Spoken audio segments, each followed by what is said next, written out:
Senator Miguel Zubiri, susunod na nga bang makukulong?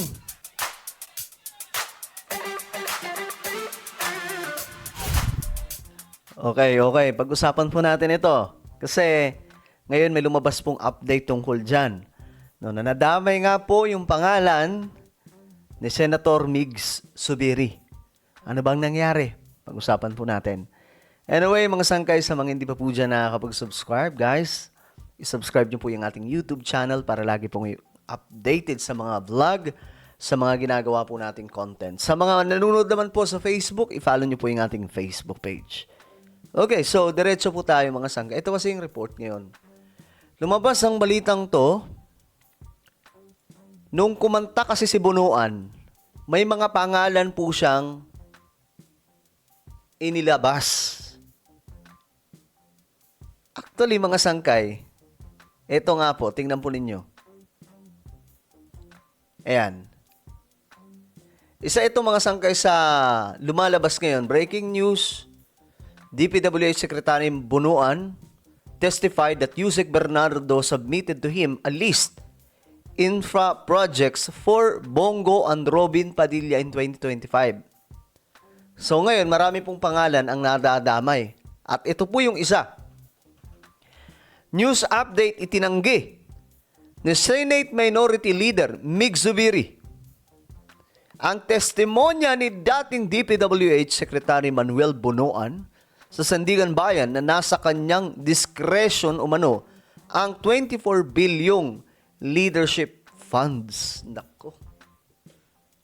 Kakabukingan na mga kababayan. At well, di pa natin alam mga sangkay kung gaano ka totoo itong kung gaano kalalim itong impormasyon na ito mga sangkay, no?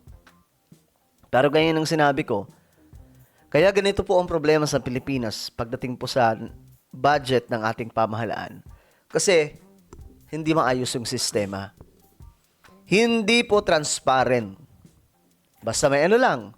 Basta may malaman lang na may budget, okay na. 'Di ba? Kagaya ngayon, naglabas po ng proposed national budget for 2027. 7 trillion. Tama ba? Oh, 7 trillion. Mga sangkay ang hinihingi. Ngayon, nakita po natin yung listahan doon, number 1 DepEd, pangalawa DPWH, and the rest. Ngayon mga sangkay, sa national budget, kaya may mga ganitong klaseng nangyayari na parang hanapan kasi hindi po transparent. Alam niyo yung solution dyan? Ang solution dyan ay blockchain. Ang blockchain na ito ngayon mga sangkay ay nandun po nakatenga. Ang tawag po sa batas na yan is Cadena Act. Isinusulong po ni Senator Bam Aquino at marami pong opisyal. Subalit, nakatambay ang mga kongresista. Hindi po pinapagalaw ang importanteng sistema o technology. Technology kasi yan mga sangkay. Ang tawag dyan blockchain technology. No? Na dapat magbibigay transparency sa national budget. Kasi doon, mga sangkay, halimbawa, pumasok yung pera mula po sa gobyerno, papunta sa DPWH, let's say, DPWH, kitang-kita po doon kung magkano, tapos kung saan mapupunta, makikita po ng hindi lang nila, kundi tayo mismo makakakita.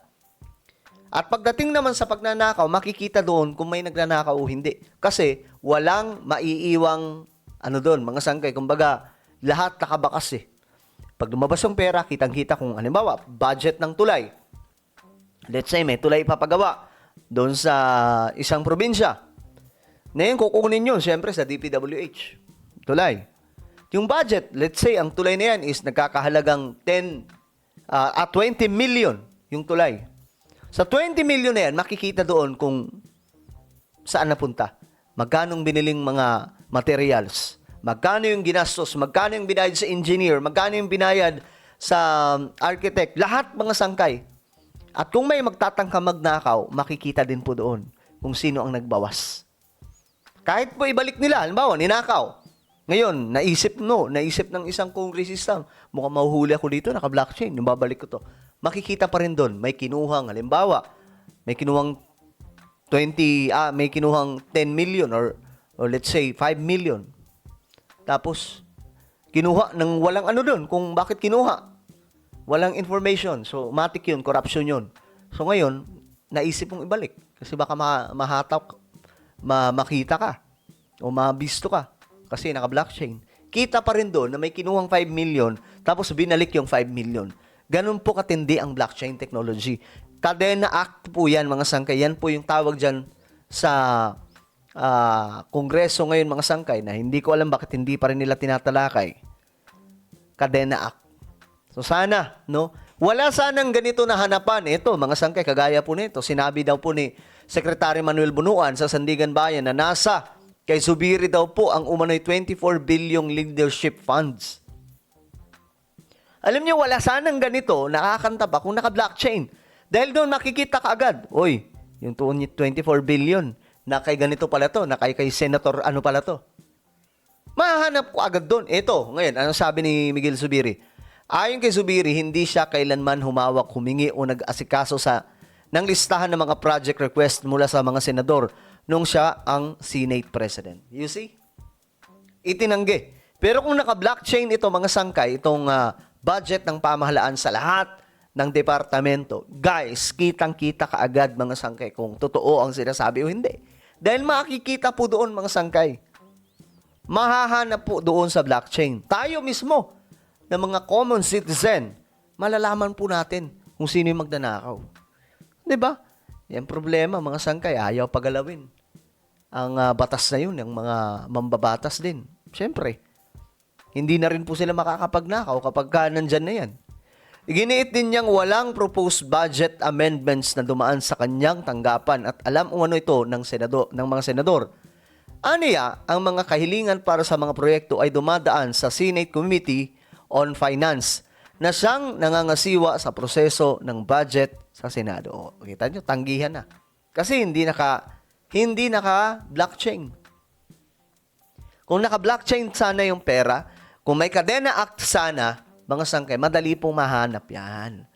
Kung ano ba, nagsasabi ba ng totoo, sino ba talaga may gawa nito? Kaso hindi. Yun ang problema, mga sangkay. No?